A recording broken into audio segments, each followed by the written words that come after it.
Not a big deal. And we're live. How are you guys doing? Yeah, doing well, man. Excited to talk today. The Bitcoin Mastermind, #1. What I almost had to miss the show today, but I rescheduled some things and pushed off the weather here. I don't know if the weather's going to answer to me or not, but I had to be here for #1, the debut. The first of hopefully many. Yeah, it's really interesting because we were kind of talking what we can talk about, because there's 4 of us that have a unique perspective, but still work on a similar thing. And as the I think Mime guy already said, the damn got the whole crew. I think it would be really interesting to share the learnings that we have in the Bitcoin space, but also in the content and entrepreneurial space. So I think that's the rough idea, and we'll see where we end up. And so yeah, really cool that we all could make it. I think it's pretty relevant for people right now because, you know, especially in these last couple of weeks and month, it seems like AI and technology is just kind of going exponentially. And it's kind of been my thesis for a long time now that if you look at the world right now, or as it's been for the last decade or two, it's about, 80% of people going to a job every day, like a 9-to-5 job, and about 20%, maybe that's just approximate, but, doing their own thing, either through consulting work or their own business. And I really think that on the other side of this, it's going to be flipped on its head. And I think Bitcoin's going to be a big part of that. I think that AI is going to drive a lot of this growth and change. And I think that in a decade from now, probably 80% of people will be kind of doing their own thing, running their own business, just doing contract work. The cool thing about Bitcoin too is that it really adapts to this global market. Even though globalization, I think in my mind anyways, is dying, I think that Bitcoin actually opens up the world, the globe, to one economy. So if I needed to, and I know all 5 of us probably work with people in different parts of the world, helping us with different projects. We don't have like one designated worker that's doing everything. We have somebody making the thumbnails, somebody editing the videos, somebody doing this, different parts of the world. And you no longer have to go through the exchange rates country to country. You can just use Bitcoin. So I think it ties really well into the shift happening. And I think Bitcoin's going to be a pretty effective tool in that. Hi, Brandon. What's up, gentlemen? How are you? Hello. Great to see you guys. How's it going, man? Great to see you. Yeah, we're just talking about what the heck we're going to be talking about, I guess. Yeah. Oh, I wanted to actually give my insights on that. So I think that the world is going to go to, I think what hard money is going to do is it's going to make it so that we aren't getting paid for just bullshit, right? Like, think about it. Do we need to work 40 hours a week? How much of your time are you just wasting at your, like the people listening to this? How many of you guys are actually working 40 hours at your 9-to-5? I wasn't. Half my day was just looking busy, right? And just thinking of stupid shit to do that had no value, that created nothing, that just made the management think that I was working really hard, and so I could continue to get paid. But on a hard money standard, I think there's going to be a lot more. There's going to be a lot more focus on whether or not the employees that you're paying are worth keeping. Think about it. Like we run our Maple Bitcoin channel, myself, Forrest, and Jor. We work and do everything ourselves. I know other people choose to have, let's say, I know Robin, you have an assistant, you have people working with you. But the way that we've done it is we've leaned out to a point where our content is, we come up with our own ideas. We create our own thumbnails. Our thumbnail idea is very, very simple. We don't have to really do much. It's just text. We've streamlined our business in a way that makes it so that we don't have to spend more Bitcoin than we need to. And that works out great. Of course, there are businesses who can add more value, and that's perfectly fine. That's nothing against that. But we've found a way to just get as much Bitcoin as we can, and that's our way of doing it. And I think over time, more and more personal businesses, personal brands will be doing this. You're going to see that the people who have too much overhead may start cutting down just to save more Bitcoin, because Bitcoin is hard money and you don't want to give it away. If you give it away, you're giving away your future compounding potential with that money. And you don't want to give that away. You want to keep that as long as you can. So I think that what Bitcoin is going to do again is it's going to decrease the amount of people who are just doing bullshit jobs. It's going to end that era of bullshit jobs. People are going to be working, maybe building houses and growing food, doing things that actually make a difference in the world, because that's the things. Those are the things that are going to actually make a tangible change in how the world works, and that's how I think that Bitcoin is going to change the entire world. Yeah, I mean, the fiat system perpetuates these cycles of people will say, oh, there's easy money, there's excess liquidity in the system, and then it's tightening. And when there is easy money, when money is easy to acquire through debt or other means, it's not just workers, it's just not just the individuals that end up doing bullshit jobs. There's bullshit businesses. There's companies that can expand beyond what they beyond the merit of their idea or of their product or service. And you get things like Theranos, and they just it's just a fraud, a fake it till we make it kind of thing, all funded through VC and easy money environment, the zero interest rate policy. And then you have you almost have like these cycles, and then the money tightens, and then these businesses begin to have to lay people off and say, you know what, our pie in the sky idea is actually nonsense. And then it all tightens and constricts, and you have this real instability with the job market, with the economy, based on this concept of continued growth. And that's sort of flawed as well. Like, the idea that there's just always going to be continued growth is that actually reality? Like, maybe it doesn't make sense to continue to grow in one sphere if there's no natural demand for it, except that people have easy money. So Bitcoin actually brings hard money, the idea of hard money, of capped money, of not the interest rate cycles changing everything constantly, actually brings stability and allows people to build something slowly and grow over time, and actually create something that provides value to the individual. Because if they don't, they go out of business, or they aren't able to find work as an individual. And that's actually way more stable than these kind of boom and bust cycles that are actually created by the fiat system. I think this one, what Rajat said, was super interesting, because it got me back to how I was working before I started my whole podcast. Literally, I want to say like 30% of the time, you don't really do anything in your job. You are required to come at the workplace, and you have to work there, and you're getting paid for like 40 hours, 45 hours, 38 hours, depending on where you are and what you do. Some might even go to 50 or 60 hours. But you're not working all the time, and you're doing a lot of meetings that have no meaning whatsoever. Like, I hated those meetings, like the Monday morning meetings where we go in like a self-help group all together, and everyone says like how the weekend was and what they're doing this week, and I'm like, I don't care. Like, I don't care whatsoever what you're doing this week, if it doesn't affect my work. And so there's a lot of inefficiencies, I think, when the money is propped up. And what happens now with my business, I'm only doing exactly what makes sense and what brings my company, my family, myself value, and everything else is just like noise. And it's still even in a one person business, you find weird things that you can get rid of and make more efficient.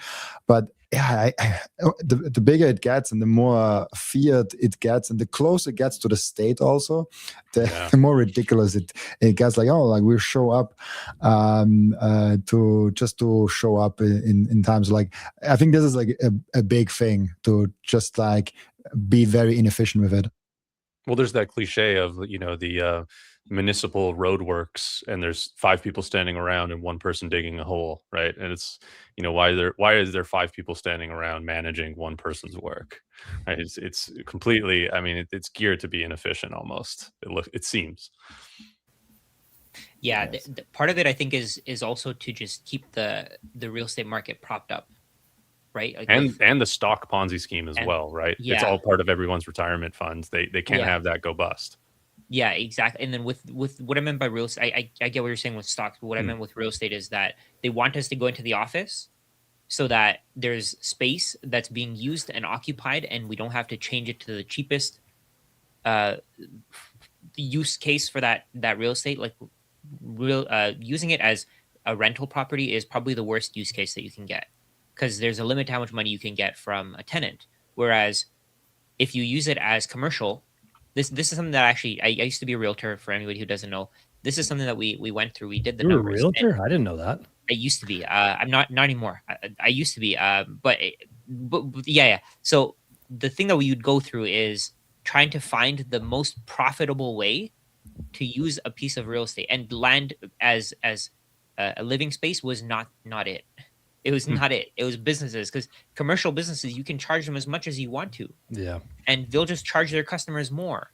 And they'll keep charging their customers more. Whereas, let's say, for example, you have a random person who has a limited income. It's not like they're getting exponentially a better income every year.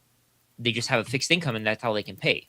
So changing all these buildings to residential real estate would massively knock down the value of those buildings. Interesting.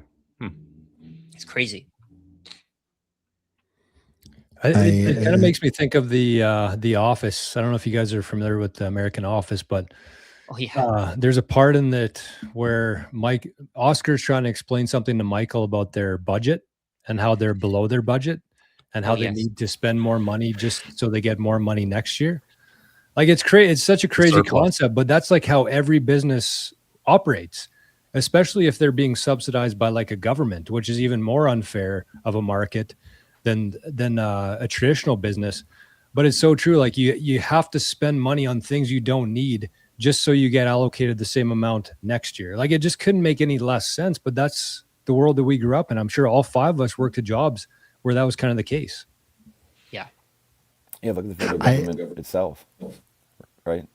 Sorry, Robin. I was going to say, look at the federal government itself. I mean, it's, in the United States, I'm sure they're all generally the same, right? It's like if you don't use your budget at the end of the year, you're doing whatever you can. I mean, I know a lot of pilots, like in the military or whatever, and there's like, yeah, they send us out on a mission, whatever, training runs. There's like, hey, just go, go screw around, right? We've seen George Bodine talk about it. A lot of us have talked to him or interviewed him, right? And he's like, yeah, it's a joke. End of the year, and here we go, you get the gas, go whatever.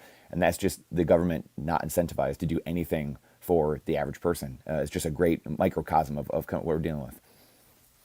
Yeah, he told this great story where they had to use fuel in a jet, and he went out in this jet and he crashed that jet because he had to use it. Was an amazing story. Yeah.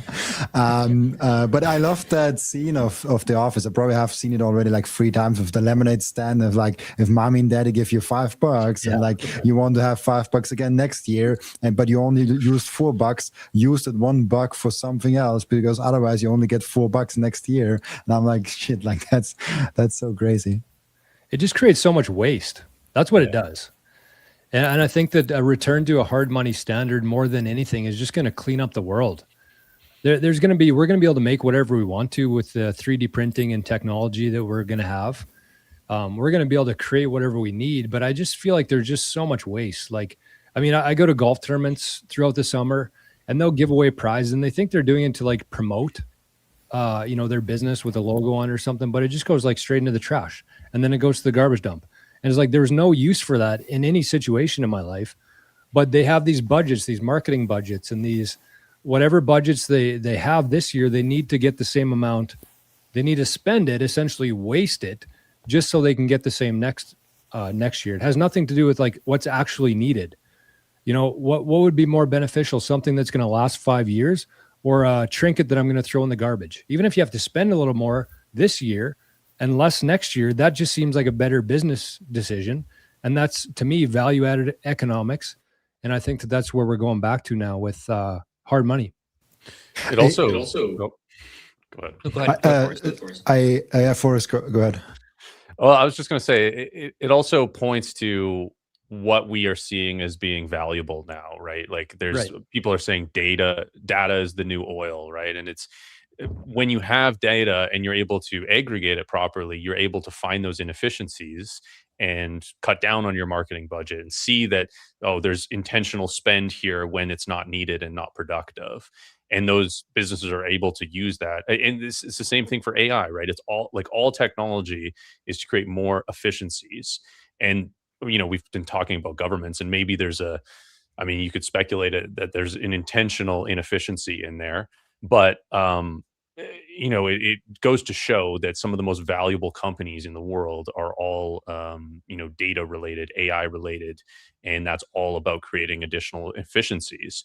And I think, as we've all alluded to it, we've all talked about it, but as we get more onto a hard standard monetary network like with Bitcoin, if you are not as efficient as you can be, somebody else will just eat your lunch. There's no ability to be inefficient because there's no easy access to money. There's a real cost to the money, and you have to go and convince somebody to give that money to you. There's no other way to acquire it. It doesn't just get printed out of thin air. I have a question for you guys. How much of the inefficiencies in corporations is because of the money printer, and how much of it is because they are just very big corporation where it's very hard to keep every single employee as efficient as like in a free man startup? It's a great question. It's hard to answer, but I think that's what I was talking about there is with more data and there's Palantir is basically like a government agency, but their entire business and same with actually Strategies, BI business and Snowflake, they take their business is to take data and figure out where the efficiencies can be made and where they aren't.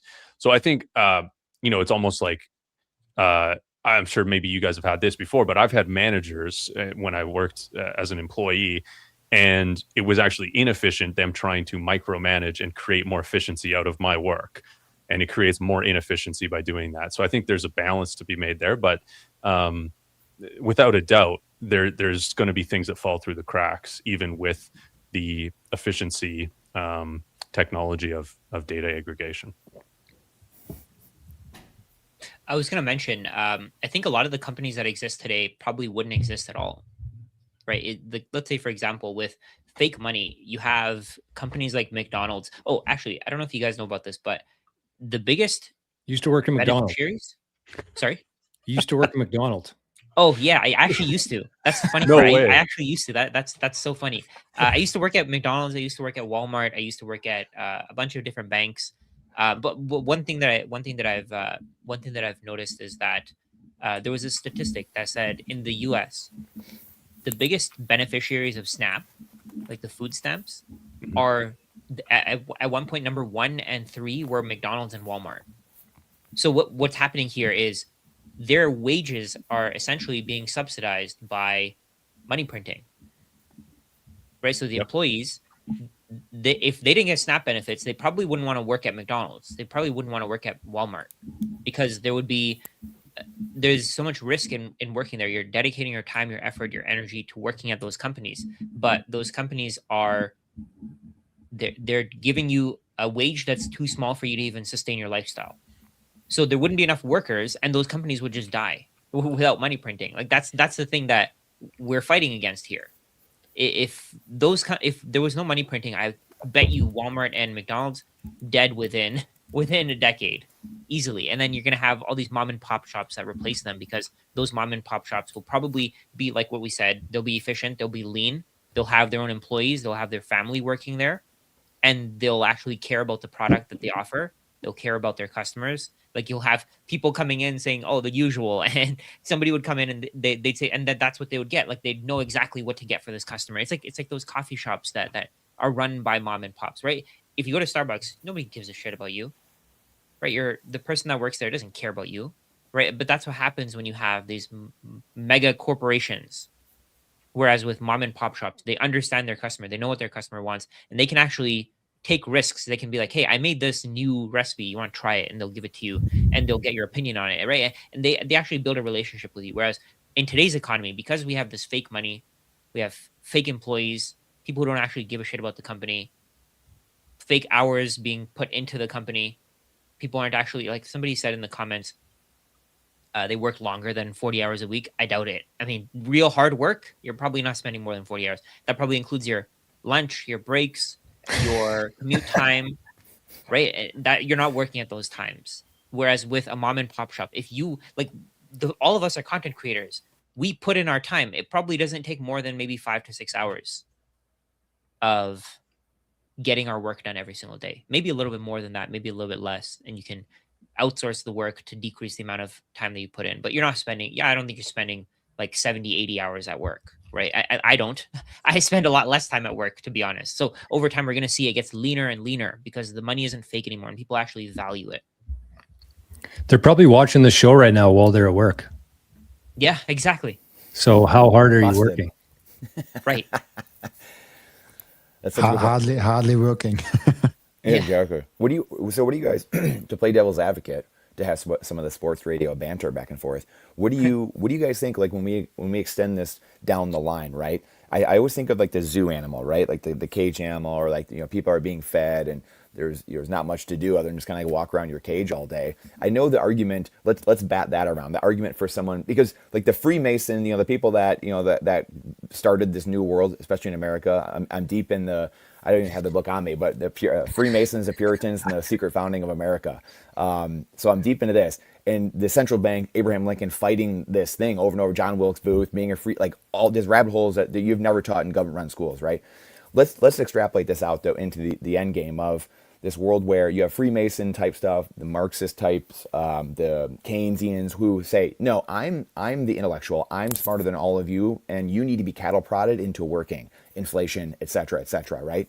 And so if we remove that, because I believe everything you guys are saying, however, let's steel man it and start talking about what happens when a lot of people don't have to work. I mean, we see with AI, with abundance coming everywhere, and Bitcoin accounting for all this and being the accounting mechanism, what happens at the end of the day when there are a lot of people that just aren't working, whether it's the Bitcoin route or the UBI route or whatever? We are rapidly, obviously, as we all know, going towards that world one way or another. What ends up happening? What does that world look like? I think from my perspective, I would say that eventually all roads lead to Bitcoin either way, or hard money, I should say, not just Bitcoin. But I do think there's, the world won't be able to advance without some sort of UBI, because, I think there's people at both sides of the scale kind of downplaying AI, but also, thinking it's going to do more than it will. And I might be out to lunch here too. But I think that UBI will definitely be a thing. I think what I always go back to is like, were we put on earth here to wring groceries through a till? Were we put on earth here to do these jobs that nobody really likes doing? They just needed to do it to eat food and to put a roof over their head. I don't think so. So I think the whole dynamic, people won't need to work if they don't want to, but they can actually do things that they enjoy doing, whatever that looks like to somebody. And I think that as long as we have Bitcoin, as long as there's something there, like that's, hard, let's say, people will be working, because there's people like us who, even though we'll have the option to work or not work, we're going to choose to work because that's what we were put here to do, I believe anyways, is to, provide and add as much value and to help people and to teach people and to, have some sort of purpose in life. So definitely, even today, if you think about how many people out there who are just strictly on the government's tit without any sort of motivation for anything, those people will thrive in that environment. But I think that overall, there will be UBI, they'll get paid, but those units are still being created out of thin air. And so all that will still gravitate towards Bitcoin and the value that goes into each Satoshi. And I think the people who are willing to work are going to do extremely well in that scenario. That's just kind of my take on it. I think there's an interesting perspective where, like one of the middle elite people now, like the middle crown people now, are way richer than the richest man alive like 500 years ago, and could do way more than the richest person 500 years ago. It's like he can fly in planes, he can Zoom with and he can talk with an AI, with ChatGPT and all of that. Like, he has a lot more abilities to his hands with like almost no money than anyone could have ever dreamed of 500 years ago, even like 100 years ago. And so I think that the overall wealth standard will increase over time, but I think we will always have a ranking system. And the ranking system will somehow be related to wealth and status. And so why do we buy watches or like whatever? Like we want to pursue the value, or like why do you buy the newest like 17 Pro with like this orange thing in the background? Like you want to show like if you get it, like people see it. That's a real reason why people buy it, because it's not that much better than the 14 Pro that is like 1/4 of the price. And so I think that's kind of where I'm at, where I don't know if we get UBI or not. I don't really have an opinion on that. I just know that people will always find something to do. And the thing that we are now calling work, people 500 years would have not called it work. Like we are sitting on a chair and typing like that on the keyboard. People 500 years ago would have been like, that's work, like that's nothing, like that's not real work, like that's like you don't do anything. I mean, what are we doing? Like what I can only speak for me. Like the whole day, what I do is standing here on my desk and talking in a camera. Like that's like 95% of my work. Either I talk with a business partner, a freelancer that helps me out, or I'm in front of the camera doing the podcast or this live stream. And then there's like 5% where I have, maybe a little bit higher, where I'm in deep thoughts, like try to research things, but I don't really count that as work. It's more like research. And so all of that would have not, some people now would not count that as work. Like some people say, like, you don't work, you just speak in a camera, like that's not real work. And so like the definition is like, what even is work? What are we counting as work? And so that's just like in perspective I wanted to bring in. Rajat, you're muted. Oh, I just realized. Sorry. I think the value that we're creating, it's important. There's a reason why people want to watch these videos, right? And there's a reason why people want to build human connection. Right, there's a lot of people watching our videos who they know who we are in a way, right? And it's because we're real people, we're creating real content, and we're adding it to the internet. We're just basically telling them what our thoughts are. That's it, right? And that content creation is so valuable, and I think anybody can do it, right? That's what I think. Anybody can do it in the world. Anybody in the world can do this. They have a cell phone. You can make videos and you can post it on the internet, right? And you can talk about anything. You can find people who relate to you from anywhere in the world. Keep in mind, there are 8 billion people. We're all going through the same thing. You can point out patterns. For example, Jor, I know you really like that book, Napoleon Hill. What's it called? Think and Grow Rich. Yeah, and like the point of that book, from what I think I listened to the audiobook for that one, and the point of it is basically to point out patterns that Napoleon Hill went through. We can all do that. We all have our own experiences. We all have our own way of thinking. And I think that's extremely valuable. People may not think of that as work, but I would say that this is more valuable than the work that I was doing in a bank. And I was working in the financial services industry. The work that I was doing there was a waste, because I was working for billionaires to get them even richer. And I don't want to do that.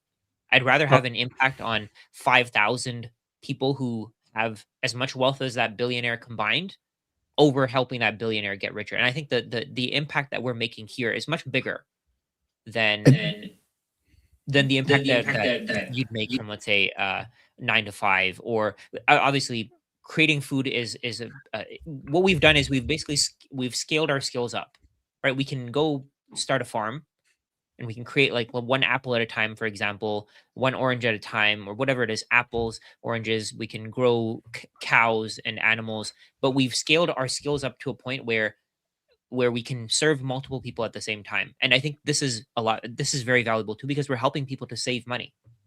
People may not think of this as work, but it is at the end of the day. This is really interesting. Sorry to jump in here, but I think it's very important that we define what work really is, because hard work can mean a lot. And you can say like, I work really hard, but you don't gain anything.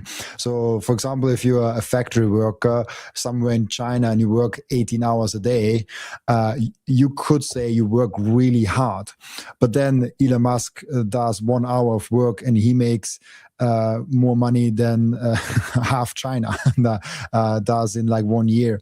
And so it's like work, like who works harder, like the 1 hour of Elon Musk or the half of China for a whole year?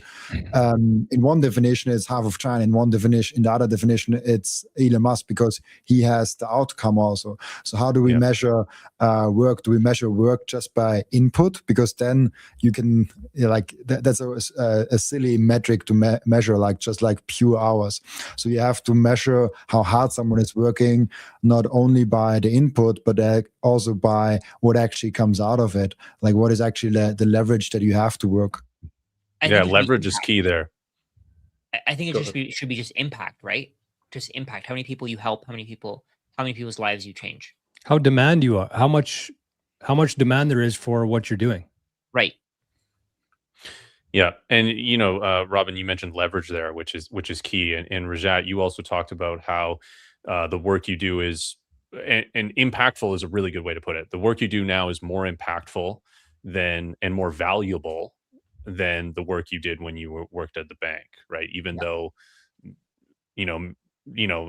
money is one way to value it, or like how much money you're creating, the wealth and this kind of stuff, as Robin alluded to as well. But, by presenting your ideas online and reaching thousands of people instead of working individually with one person, you are leveraging the technology. We're leveraging technology right now by being able to stream this to whoever we're streaming it to, post it online, platforms, engage with all of our audience. The leverage helps create more value because it's being able to be interpreted and seen by more people. I think that's definitely part of it. I did want to quickly, while I got the mic here, I just wanted to go back to the UBI topic as well. I just wanted to share my thoughts on it.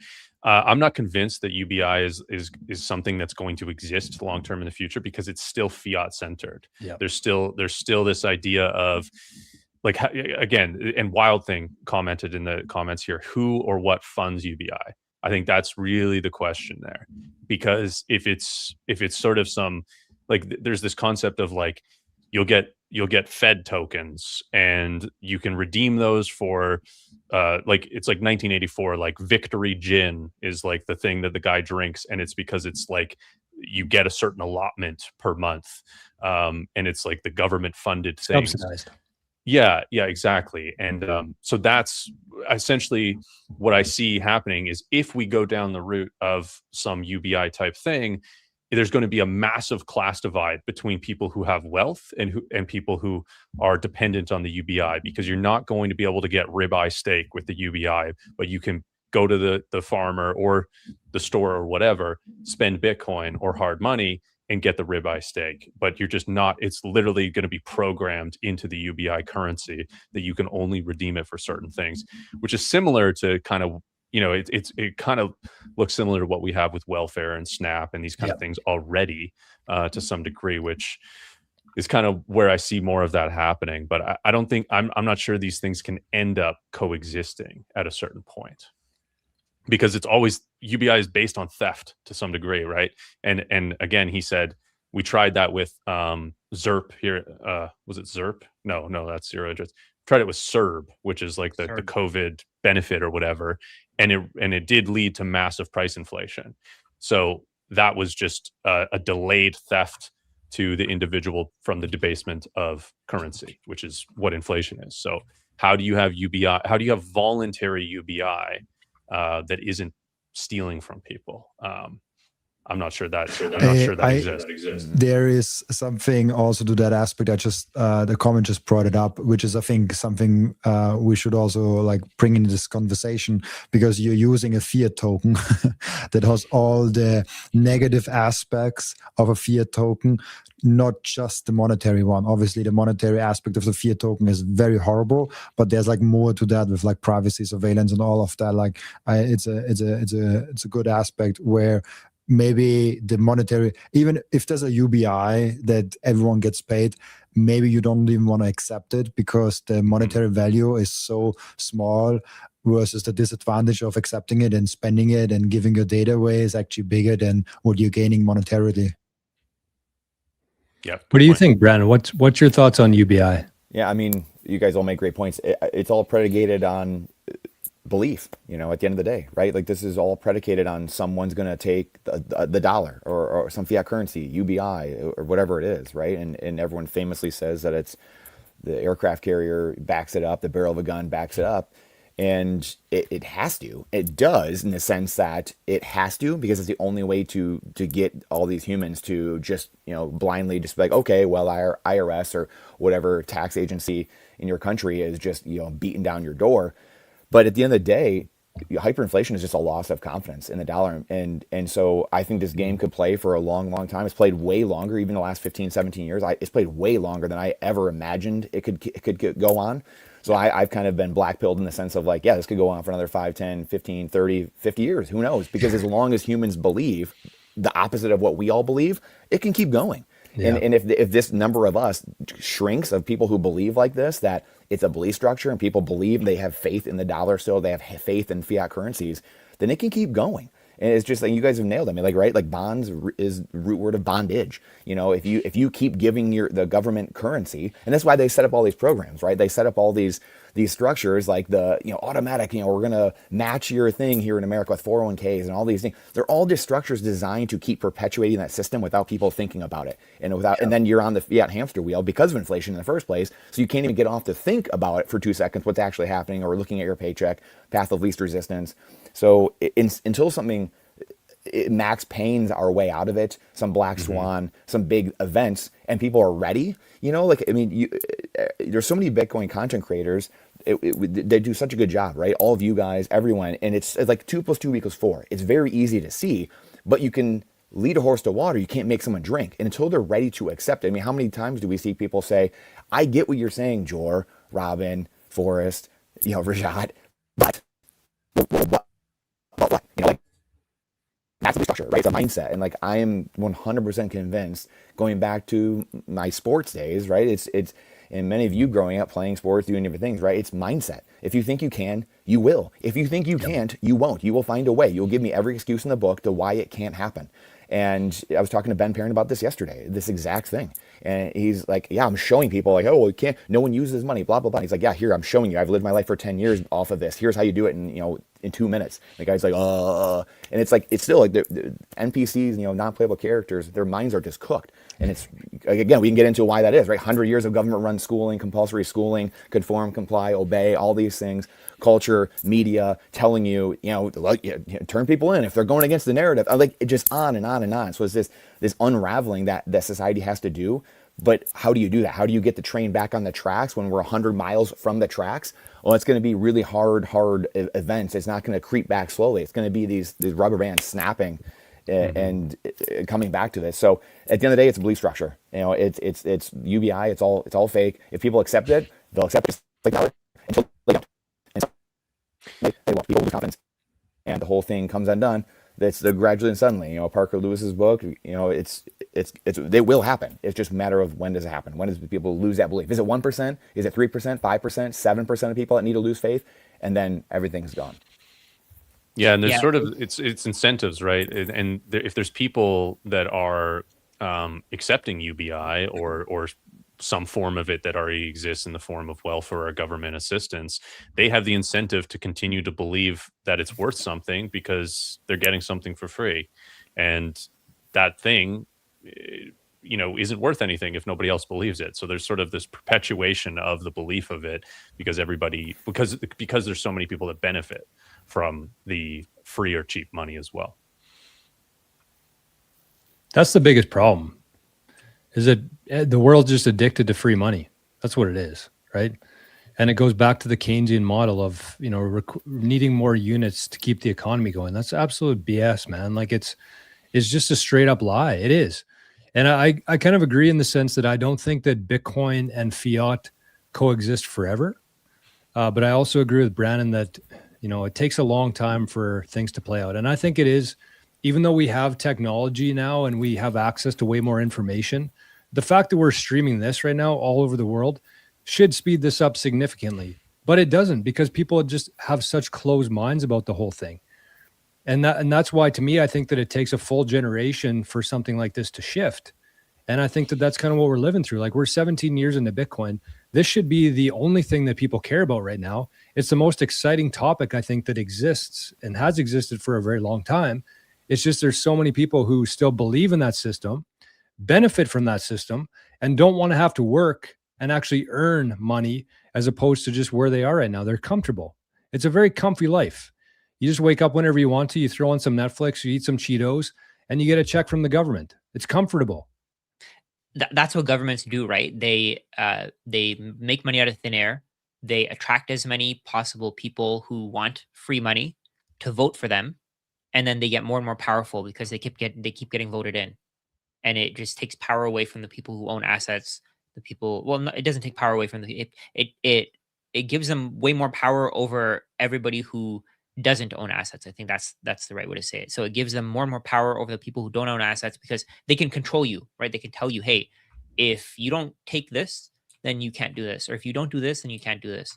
And of course, all the people who are getting free money, they're much easier to manipulate than everybody else. Because let's say, for example, so let's say your government today is saying that we're going to give you free money for doing this. The next government may say, we're not going to do that, and you're not going to vote for them. Why would you? Because you want your free money, and it just makes that system even more powerful. And then that government gets voted in again, and they need more votes for the future because they want to keep printing money, and they give out more free shit, right? And people think that it's helping them, but it's actually hurting them. It's hurting them because they're not building skills. Like I was at a shop a few weeks ago, and the guy was saying, $2,200 a month for free, man, I'd do that all day, every day if I didn't have to work. Like, he was talking about CERB, right? And that's just the kind of system that we built. We built a system where people are getting paid for doing nothing. And why would you want to do anything if you don't have to work to get paid? This is how the system works. This is how it's designed. There's an amazing video. It has no sound, nothing. It's really just like there's a homeless person and there's a rich guy coming up to him and saying like, I give you $1 a day if you just like keep standing here. And he keeps on giving him more money and more money. And it just shows him over time, like he just keeps on standing at that spot, and he gets a nicer suit, he gets a nicer car, but he has to come back every day from like 9 to 5 to keep just standing at that spot to have his compensations all the time. And it really is. This is kind of full circle to what we talked about earlier, where half the time you don't even know what you're actually doing in work. You're in meetings where you're like, do I have an input here? Like, if I'm not in this meeting, does the meeting in any way, shape, or form change? If the answer is no, you probably are completely useless. Is this meeting? You probably are wasting your time and other one's time in that meeting. And I think most meetings could be scaled down from like 20 people to like 3 people, at least in my experience. Like there was like 3 people that were important in that meeting, and then there were like 8 visitors that were also there and said like yes or no, or like made one comment or something like that.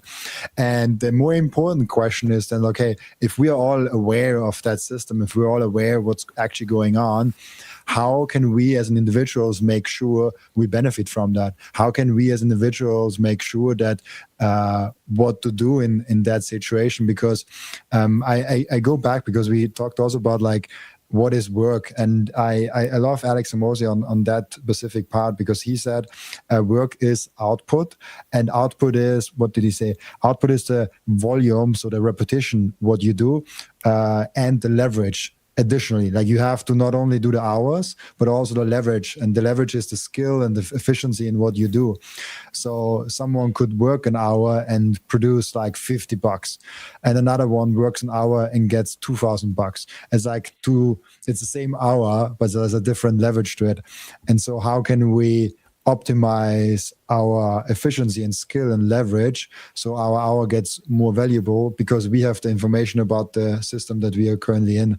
So it was a lot of thoughts, but I think this is really interesting. And then maybe actually, as Rashad said before we started recording, I think this could actually be also a place, the five of us, a place where we also talk about what are the things we can do to benefit from the thing that we already see. Because I think most people that listen here are already kind of convinced that Bitcoin is a good thing. Like I'm not sure if there's anyone in the chat that says like, oh, Bitcoin is stupid, I don't want anything.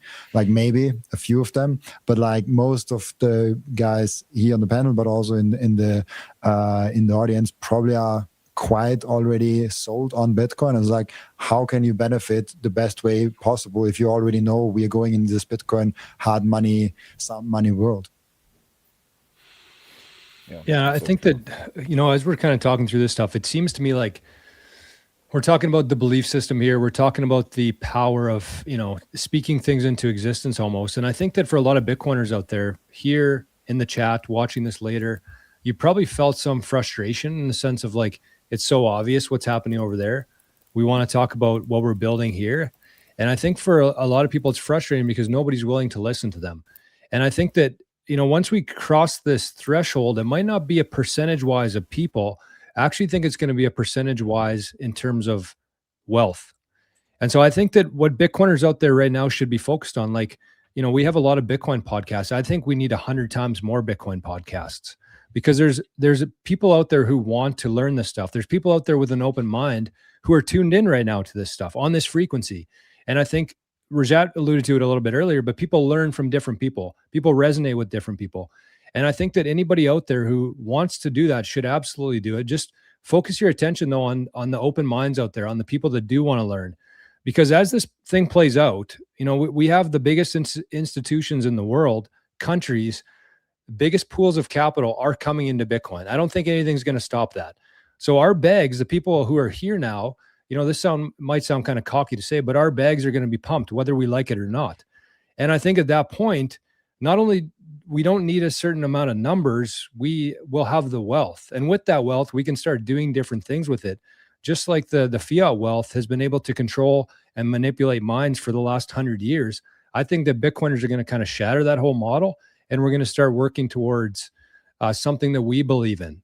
And so I think that what I would say to people out there is just keep talking about it, but only focus your energy on the people who have an open mind and want to learn. And eventually, the more people that hop on this train, the faster it happens. But we can't control that. We just can control our own, what we talk about, who we talk about it to. And eventually, I think that economic power will shift to Bitcoiners.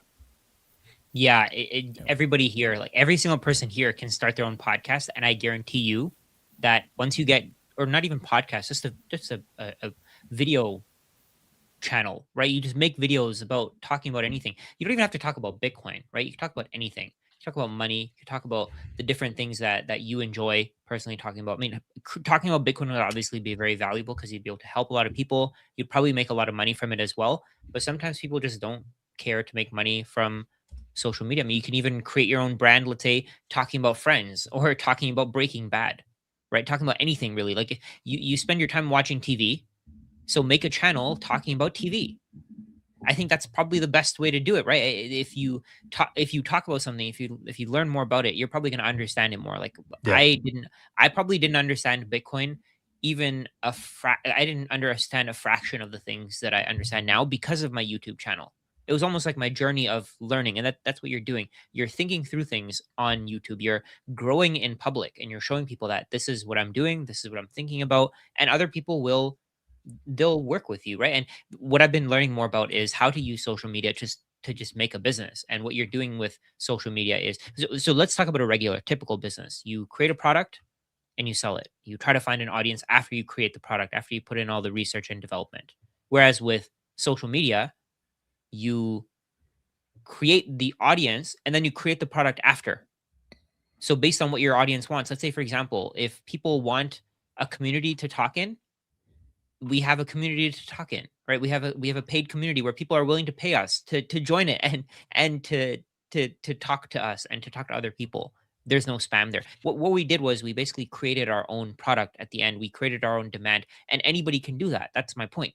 Anybody can do that. There are people, like I said, talking about Breaking Bad, and they have Patreons, and they're making thousands of dollars a month just talking about Breaking Bad, the show that they like, right? And they're paying their bills because they created this brand and they created this value for other people, and other people found it so valuable that they're willing to pay them for it, to keep them talking about it. I think there's like an overall message here, because like some might be uncomfortable going in front of like camera or something like that. I think it was never that easy to create something and collect money for that something. Whatever that something is.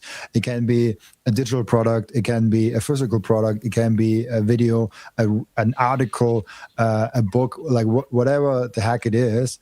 And what I found is it was super scary for me. I will be super honest. The first time I jumped into this entrepreneurship, I did not know if I will make it. I did not have like the income secured, or I didn't have anything secured. Basically, I just like, okay, I have some Bitcoin. I might just live on that a few months. That was my only security that I basically had, and I was just jumping in there. What was interesting, I had to get used to for about 2 months, 3 months, that I can now do whatever I want to do. That was really hard for me to get used to. No more meetings, no more Wednesday morning meetings, Monday morning meetings, all that shit. And then all of a sudden, you have 16 hours a day where you can create whatever you want to create. And then all of a sudden, like it pops in your head, like, oh, I could do this, I could do this, I could do this. And you come to the place. And now 2 years after that, just like 2 years in, I have too many ideas that I could possibly do, that I have to say no to ideas that are really good, because I'm limiting my time. And so it's no longer about money. It's no longer about whatever else. It's just like, what is the thing that I really want to do? And I think most people would be surprised if they just stop spending all their time and energy in that weird kind of social construct called business career. They might find themselves like unlocking a new level of thinking, new level of creativity, and they can really create something like really nice. And Bitcoin, the only Bitcoin attachment to that is Bitcoin allows you to do that if you have some savings in that, and allows you to have security. Yeah.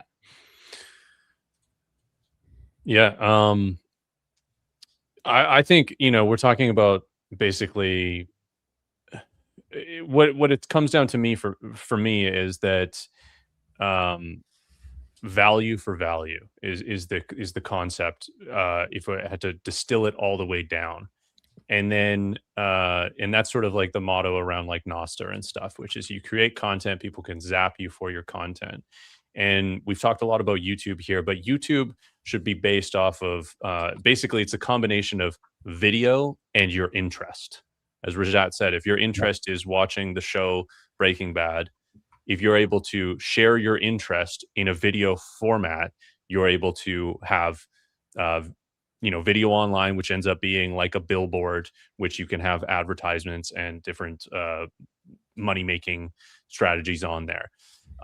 We talk a lot about YouTube, or we're talking about YouTube. We're talking about the internet, right? And so like Substack is writing and your interest, or at least that's like the best way to kind of do it. And then eventually you might end up tailoring your content more to the audience, which is what a lot of people end up doing. But I think it starts with your interest at least, and developing from there.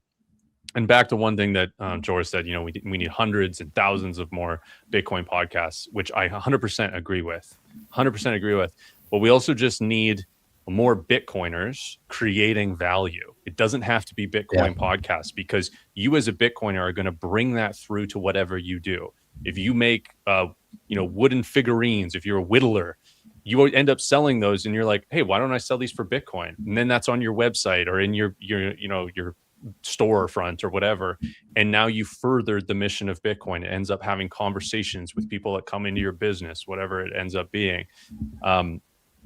If you can provide more value to the world. And of course, you can use the leverage that technology provides you, whether that's AI or the internet or whatever.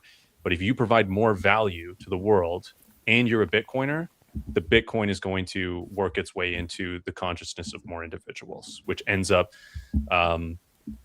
helping more people and providing them an escape from the fiat system that is robbing them. And, as we all know, Bitcoin is this rabbit hole that ends up changing a lot about how you think about life. It gives you a long-term time preference. It leads into, diet, lifestyle, all sorts of different crazy avenues and learning experience because of your interest in Bitcoin. I love that, and it really enables. I think a lot in general. If you are, I think that's the main thing that Bitcoin probably enables for an individual, because we always say like Bitcoin fixes everything. I disagree with that on many levels, but one thing that it does fix, if you're safe in it, it gives you hope that you actually can spend some time more on yourself and less time with someone else that might not deserve your time even, or you just don't want to spend time with those people. It's mind-boggling. Do you guys know about those studies that ask people how, on a scale of 1 to 10, how you like your job? And like most people really hate their job, not only not like it, but like actually hate their job, and they have like a bad feeling on Sunday evening because they know tomorrow they have to go to this place that they really hate. I'm like, it's not jail. Like, you should not feel like that. If you're in jail, like if you're a murderer and you go to jail, and like that's the feeling you should get. But you should not get that feeling just because you're providing value to society. That's not a natural thing to do. 100% agree. Yeah, so true. Yeah, I really- You have to I was take gonna say off that's your something that. Oh, when I do my meetings, I do one-on-one meetings with a lot of people, and every single person is like, I want to retire early. When I ask them, what's your goal? Everybody says, I want to retire. I don't want to work anymore. I hate my job. I want to retire. Like, if they're 35, they want to retire by 45. If they're 45, they want to retire by 55. If they're 55, they want to retire by 60. Nobody wants to work. That's the main thing that I've seen. Or work what they're doing. Right. Yeah. Yeah, and this is the actually a good critical point. thing. Yeah, this is the critical thing. Like, I think people want to work. I think like most people actually want to contribute to society, actually want to contribute to Right. something greater. I think people are not made to lay on the couch and like not do anything. I think people are made to actually do something productive in life. It's just that their definition, or like their work, is not really work. It's just like BS. Yeah. All right, guys. I actually got to head out. I have a meeting. You guys can continue. Thanks for having me. That was really great. I enjoyed it. See you, Rajat. Give Rajat. See you, Jeff. Bye, guys. Yeah, it really is like I'm just thinking of everything we've been talking about and listening to what you guys are saying, and it's like the way that I think about it too is like, again, we talked about gradually and suddenly, and there's just this tipping point, but it's the iceberg flipping, but why does it flip? It's black swans, it's dumb things happening, which we can guarantee will continue happening emanating from the governments, people, humans doing dumb things, and this will continue happening. And it's not Wall Street. It's not going to be some president came in. Look, we've had countries do it. We've had Donald Trump here in America say, I love Bitcoin. Did that change things? Did all of a sudden a bunch of people go out and adopt Bitcoin? The guy's got 80 million people that voted for him, yet I don't see any adoption. It's not like people ran out and bought all kinds of Bitcoin because a government employee said that, or the head of a government. And so it's going to be this process of humans getting wrecked over time and finding out there's another option, mixed with a demographic shift, like we talked about earlier as well, the boomers passing down their wealth to the younger generations. And oh, by the way, those younger generations, they know the difference between Bitcoin and real money and all of our children, right? We teach them the difference.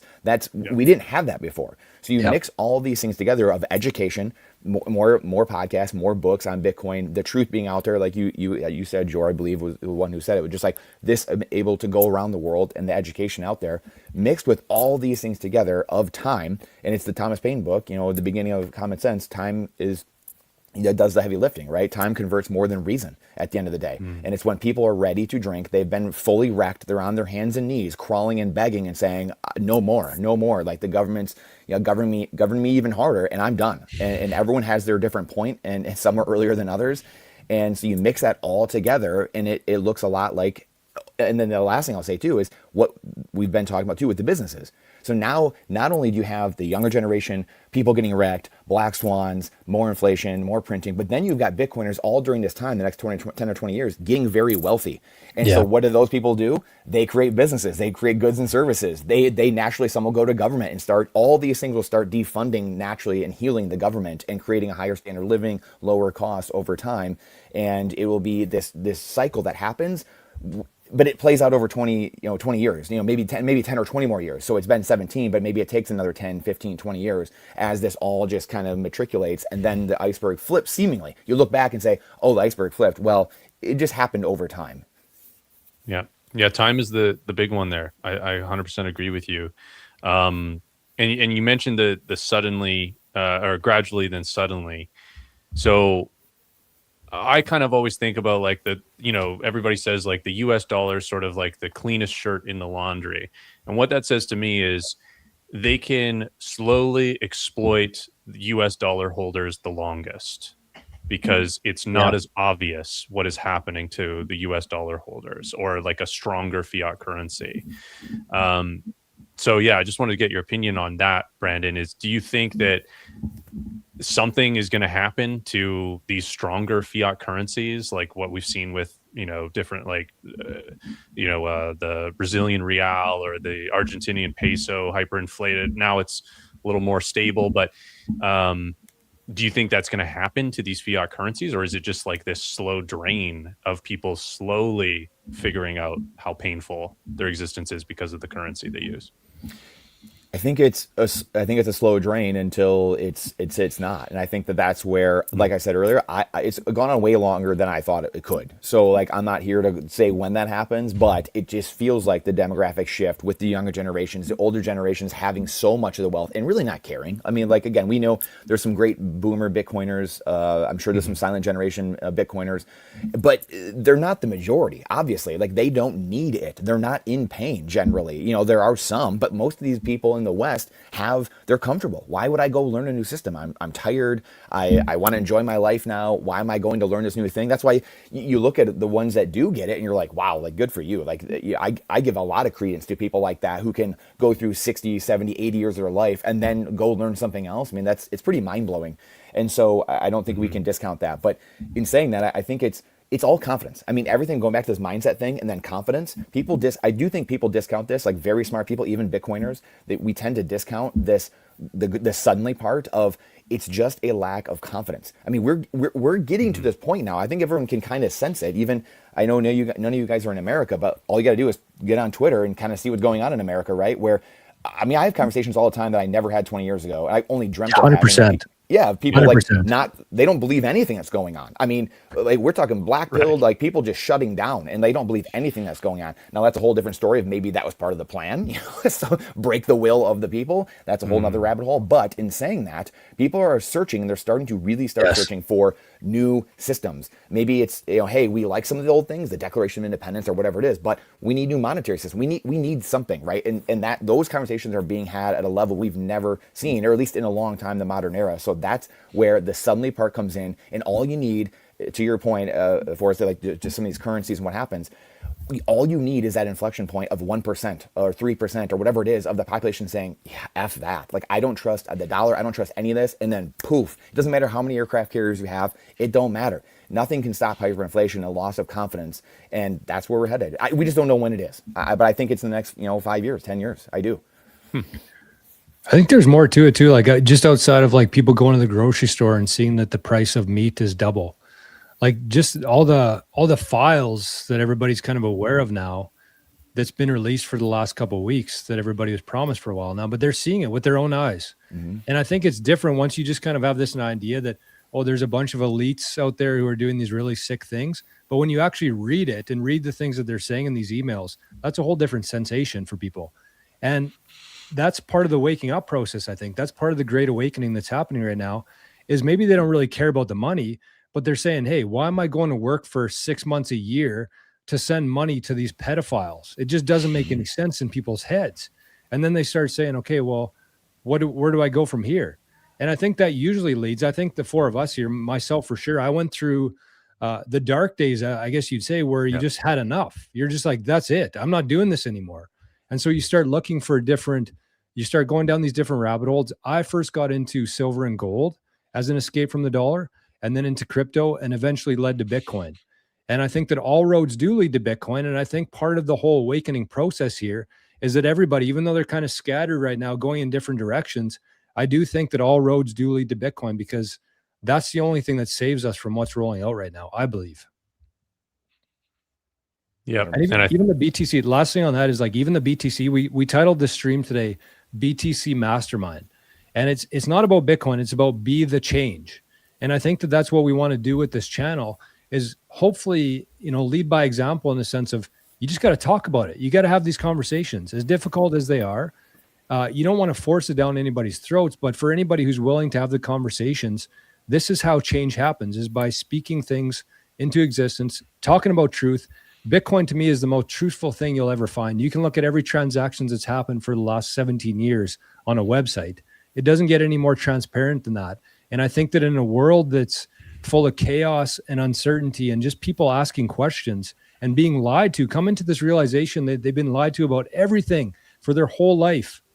And they're presented with this ledger that tells the truth of every transaction that's ever happened there. And people like this, who are having real conversations instead of, somebody paying us what to say or being influenced by this other part. It's truth. That's what the world is starving for right now, is truth. And if you can do anything to help with that, I think that, you're better for it, and the world's better for it.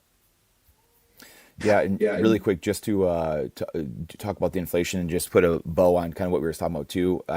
Like Parker Lewis just recently, he had said that when 1 in 20 people understand Bitcoin, or maybe the problems that we're with, around the world, then you see that suddenly moment. And then I'd spoken to Brian DeMint and Matteo Pellegrini of Club Orange, and they had a similar sentiment. And it was, and Parker also had said, when stake is $7, and then the next month it's $7.50, and then the next month it's $8, and you start seeing this. And then Brian and unbeknownst to them, they had very similar things. And where he had said, if you see that single-digit inflation per month, like someone seeing that each month, all of a sudden, where you're having that maybe 10% inflation monthly, that's when you start seeing this rapid, increase in people, the awareness, and people coming to search for the things that we're talking about. And so it just goes back to this again. You can't make the horse drink water. We can bring people there. We put it there, and when people are ready, and so when you mentioned this earlier, when society's ready for it, it will be there for them, and that's our job. Our job is to be there when people are ready. And I also think it's a good point, because I think most people will only adopt Bitcoin in an indirect way. So they will have maybe a product like Stretch, or they might have Bitcoin in a third layer that they don't even know that Bitcoin is actually underneath it. And so for the few people that are aware of that, for the few people that actually pay attention, study deeper, they can benefit from that so much. If you are now in 2026 here, and you can get yourself UTXOs on the main chain of Bitcoin, that's huge in 10 years. We always talk about how many Bitcoin do you need to retire, like 0.1 and all of that. But in the end of the day, with whatever you got, and you get UTXOs on the base chain, you will be freaking awesome in 10, 20 years, because you have something that most people aren't even aware of. And this is a fundamental, I always compare it to having a piece of the TCP/IP protocol where everything else is kind of built on top. It's good or bad that we didn't have the TCP/IP token that was kind of launched in 1990, and you could buy that or not. Otherwise it would be now I guess Bitcoin is kind of that TCP/IP token now to the internet. But yeah, that's how I look at it, and I'm like, yeah, if you can control your own UTXOs on the base layer, and you have enough to do that and not be dust, you will be fine. Yeah, it's a really good point. And I always tell people, first time I bought Bitcoin was back in 2017, and I guess I had fiat exposure to Bitcoin in a Coinbase account because I didn't even know that self-custody was a thing. And that, and I ended up trading it, selling it, starting my own business instead of continuing to learn about what it was. And then, came back into it years later and gone down the entire rabbit hole. But it's this process of learning that you do think you own Bitcoin when you buy it on Coinbase and hold it in an exchange. You don't even know that there's a different way to hold Bitcoin and that it's a bearer asset. And that concept, like, what does that even mean? What is the knock-on effects of having the ability to have a bearer asset money and participate in a neutral monetary network and not just an internal ledger on a crypto casino, right? It's a complete paradigm shift, and it takes a lot of learning to get there. And I think that's part of the time as well. Brandon, you've mentioned like the generational change, and I do think you're totally spot on there. But there's just the individual change that takes years as well to even get to the point of understanding how to own Bitcoin properly. Yeah. I mean, again, all of us have been in Bitcoin, 5-10 years, and you're still learning stuff every day. Like it just doesn't end. And that's, part of the journey of life. And school teaches you that it ends. Once you're out of school, all of a sudden learning ends. And that's where a lot of society's at, right? And so it's a lot of this auditing. Like society is about to go through a major audit, and they're about to have to account for all their sins, spiritual and secular, and so it's wild too. The other point, the Bitcoin has to be worked for, and I want to say that again. Like whether it's your previous time and energy or future time, currency printer that the elites have, the quintillionaires at the top, the people. I think you have some hiccup, Brandon. Nope. Damn it! I was hoping that was just me. Yeah, we're only getting about half of what you say. Yeah, your internet's cutting out. But I think you said, if I'm not wrong, yeah, go ahead. Yeah, if I'm not wrong, I think you said that you have to work for Bitcoin. I think this is a really good point because, no matter, of course, you can also buy it with fiat, and the fiat might not be you might have gotten the fiat because of a handout or something like that. But that's not Bitcoin's fault. And this is a true change in this system. If I got the parts right, what you said, Brandon, that you have to work for Bitcoin. There's no cheating. Mm-hmm. Even if you have 1,000 Bitcoin, the next 1 Bitcoin costs for you the same thing that it costs for everyone.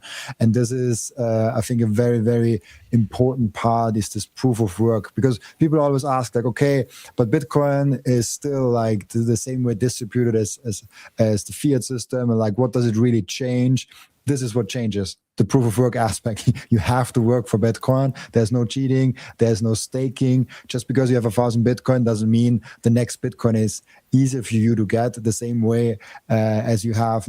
If you have 0.1 Bitcoin, the next Bitcoin is the same energy that you need to put in as if you have already 1,000 Bitcoin. I mean, there's a difference. If you have 1,000 Bitcoin, you might have a company where it makes it easy to buy, but all of that. So I think this is a very important point, that it's a proof of work system and you need to put in energy.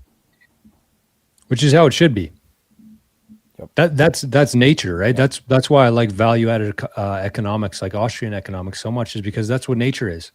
You plant a tree, you have a seed, a tree seed is a $2 because you haven't put any time. There's no work into that. There's no sunlight. There's no rain. It's $2. And then you get a bigger plant and it might cost $20 because there's some work that's gone into that, some energy that's gone into that. And then you get a full tree and you can chop that up into firewood for thousands of dollars. That's nature. That's value-added economics. And I think that's how life should be. And I think we're finally going back to that. We haven't had that for 100 years. Everybody talks about 1971 as a big date, but it was really the 1930s, I think, when we really went off the gold standard unofficially. 40 years later, we went off officially, but it's been an artificial world for 100 years. And I'm really excited myself to be part of, in any small way that I am, helping build that new hard money standard that we're going into. And I just think it literally flips every single aspect of society on its head when you actually have a currency that's backed by something that requires energy. That's what it is. That's what it comes down to. And thankfully, we do have Bitcoin. And so all these other fiat games and UBIs and everything can kind of happen. But as long as you're holding Bitcoin and UTXO, especially in cold storage, all that value is going to eventually flow into that over time. And it's not something that can be rushed. It's something that will take time, but it's something that you can be a part of. We're all part of this Bitcoin network here. And I think that's why we wanted to start the show, is to, help other people who are going through this right now. And the other thing too, that you guys said that I really liked was, if you look at your Bitcoin stack today, that's pretty much an accumulation of all the work and value that you've added to the world up until this point. That's what it captures. It captures the amount of value that you've added so far in your life. And I think people really just have a misconception of that. They might drive down a neighborhood and see a bunch of big houses or shitty houses, and they think that's a direct reflection of the person in there. But it's the people living in those houses, that's a direct proportion relationship to how much value they've added to the world. They're choosing to store some of that value in their house. If you're in Bitcoin, that's a direct representation of how much value you've added so far. And like you said there, Robin, in the future, when you're adding more value, doing more work, there's no shortcuts here. You can't earn yield on it. There's no matter how much Bitcoin you have, you're not going to get more interest income coming in because of it. That next Bitcoin that you get is market value. It's a free market. And I think the world needs that more than ever right now. I 100% agree. You guys want to keep it going? We can, but I think like around like the 1.5 hour mark, we should keep it, because I feel like we could talk also for 5 hours. So we have to kind of inorganically cut it somehow. Really cool. Like if you guys like it, this. I think this will be a long-term thing that we do on every Tuesday at that very time. It's 8 p.m. European time. I think it's like 1 p.m. in Canada. Like what are the time zones that you guys are in? 11 Pacific Standard Time for me. Orchard's on the West Coast. Yes. Yep. It's 2 for me right now. Rajat would be 3 p.m. And Brandon, are you East or West? Rajat in East, yeah. Yeah, so like this is around the time that we will do it on every Tuesday. If it's hidden, we might even make our own channel for that, because there's like one thing we see all the comments, and this is why I like having like one channel for something, because then everyone that watches this thing can kind of talk to each other. It's the only thing that I don't like about having the stream on many different, like I would love that kind of YouTube combines that and like has all the things together. But yeah, like it's been amazing, and it's been really, really cool to have you guys all here. And so any last words from each of you? My last words, this is amazing stuff, and I can't wait for just more collaborations. The last 6 months have been awesome because there's way more collaborations in the Bitcoin space, and we need much more of it. And we do, to Robin's point, we see all the comments. We'll talk about BIP 110. We'll talk about David Bailey. We'll talk about all this stuff, guys. So don't you worry. Don't get your panties in a bunch too much. We'll take care of you guys. So, oh man, too good. Yeah, well said. I agree. I love these live streams. I think that. In my eyes anyways, and I've heard Robin speak on this before, but I just think live streams are the future here, because we can interact. We can see people. Yeah. In an internet that's going to be full of slop, AI, and we're already kind of starting to see that. I think something like this, I talked about truth being so important, but just like real humans speaking, imperfections, stuttering, that's what people like. I do it all the time. I try to... the worst thing that I watch on the internet is something that's so perfectly coordinated, reading from a script, all the fancy things. I just don't relate to that at all, because I know it's not real. And so I think that doing these live streams, having people in the chat, we'll have to figure out a good strategy for like answering questions and things like that. But we'll come up with it. This was the first episode, and it was an absolute pleasure to be here with you boys today. And just one thing, which is, I think, really, really cool, because here I've watched a little bit the statistics next to it, and we are since like half an hour around the 250, 300 different people in the live stream. Oh, nice. This is really, really huge. Like having 300 like-minded people that are in this together and learning and teaching of each other. Like I think this is something really cool. And if we can do it like every single Tuesday, same time, will be fun. Sometimes 3 people, sometimes 4 people, sometimes 5 people, as we have time. This will be fun. Forrest, any last words from you two? Just reiterate what you guys said. I think this was a lot of fun. Thanks everybody for tuning in, checking out the first of hopefully many, and check out each one of our channels. We got lots of content. Continue studying Bitcoin, continue learning, stay curious, and save in Bitcoin for the long term. Know what you believe and believe what you know. Yeah. What was that, Brandon? I missed that. Know what you believe. Know what you believe and believe what you know. Love that. I just want to say one more thing too, because the idea here was BTC Mastermind, be the change.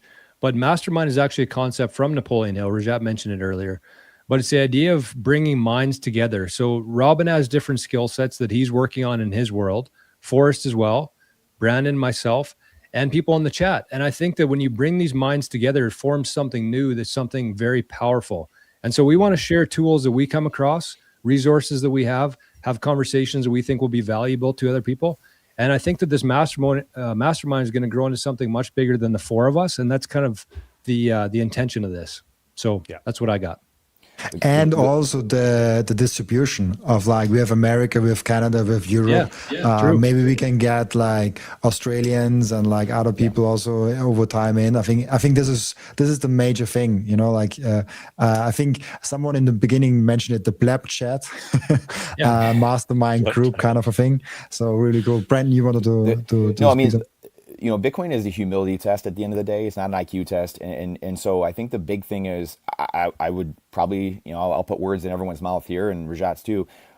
My job is to fire myself from this at some point. Yes. I hope a year, 5 years, 10 years from now, I don't have to do this. I hope that someone 10x, 100x smarter is out there in the fiat world somewhere, which we know they are, and they come in and they do this job much better than I do, much better than Jor does, and Forrest, and Rajat, and Robin. Like Joe Rogan will be doing the Bitcoin podcast at some point, right? And like that's the goal. The goal is to find these other people that are much smarter, much better communicators, or better looking, whatever it is, and they are able to orange pill 10 million people because of who they are, and they're out there. And it's our job to just chug along while it's our time, and then all of a sudden here we are. And that's what you guys just made me think of, that with the chat, the plebs in the chat, everyone masterminding together and being together, a decentralized voluntary system. Voluntary system. No one has to do this, and we're here. We're not getting paid to be here either. We're not getting. This the signal in all the noise, and that should tell you something and where we're headed. So it's gonna be fun. I mean, there's some ad revenue I think that we get, but not a lot.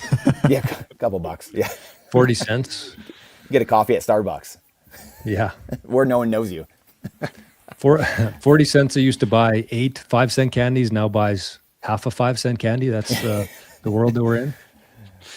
I can't find the comment. Oh shit! There was a really good comment that said, "How many different beer types?" I saw that. That was so funny. It really made me laugh because I saw the picture and like each of us has like a different. Like I think Joe and I have like the most similar ones, but he has better.